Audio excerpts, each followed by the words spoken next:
మనిషి జీవితంలో ఏది శాశ్వతం? మనిషి జీవితంలో ఏది శాశ్వతంగా ఉంటుంది? డబ్బా, ఇళ్ళ, అంతస్త, ఆస్తుల?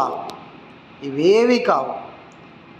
దేవునితో సహవాసమే ఇప్పుడు, ఎప్పుడు, ఎల్లప్పుడూ, అనగా నిన్న, నేడు, నిరంతరము కూడా ఉపయోగపడేది దేవుని సహవాసము. మనిషి స్వభావము రాను రాను ఎలా మారుతుంది అంటే, డబ్బున్నవారు ఏమి చేసినా కరెక్ట్, డబ్బు లేనివారు మంచి చేసినా అవమానించటం, నిందించటం, 10 మందిలో పలచబడేటట్టు చేయటం. గుర్తుంచుకో, కడుపు నిండింది కదా అని, ఆస్తులు వచ్చాయి కదా అని మనం విర్రవీగితే ఆస్తులు పోయినప్పుడు ఏం చేస్తాం?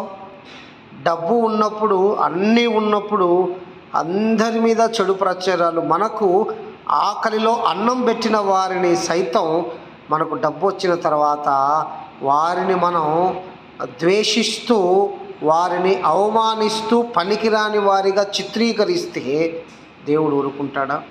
బైబిల్ గ్రంథంలో దేవుడు ఒక మాట చెప్పాడు, తగ్గించుకున్నవాడు హెచ్చించబడును, హెచ్చించుకున్నవాడు తగ్గించబడును. దేవుని సహవాసములో ఉన్నవారు ఎప్పుడూ కూడా చేతగాని వారిలాగే ఉంటారు, తగ్గించుకునే ఉంటారు. దేవుని సహవాసములో ఉన్నవారు ఎప్పుడూ కూడా చెడు ప్రచారము దేవుని బిడ్డల మీద చేస్తున్నా వారు తిరిగి స్పందించరు. కారణం ఏంటంటే, దేవుని సహవాసములో దేవుని మౌనము వారికి ఉంటుంది. దేవుడే మౌనంగా ఉండమని చెప్తాడు. ఈ మాటలు మనందరి కోసమే. మానవ జీవిత విలువలు దిగజారిపోతున్నాయి. ఉన్నప్పుడు, కడుపు నిండినప్పుడు మనం ఎగిరెగిరి పడటం, ఏమీ లేనప్పుడు కాళ్ళు పట్టుకోవటం మనిషి లక్షణం. కానీ మనం ఆ విధంగా ఉండకూడదు. దేవుని పిల్లలు ఆ విధంగా ఉండకూడదు. ఒక్కసారి ఆలోచన చేద్దాం. నీకెందుకు ఆశీర్వాదాలు, నిలకడమైన దీవెనలు ఎందుకు ఉండటం లేదు అంటే కారణం నువ్వే. ఒక్కసారి ఆలోచన చేసుకో.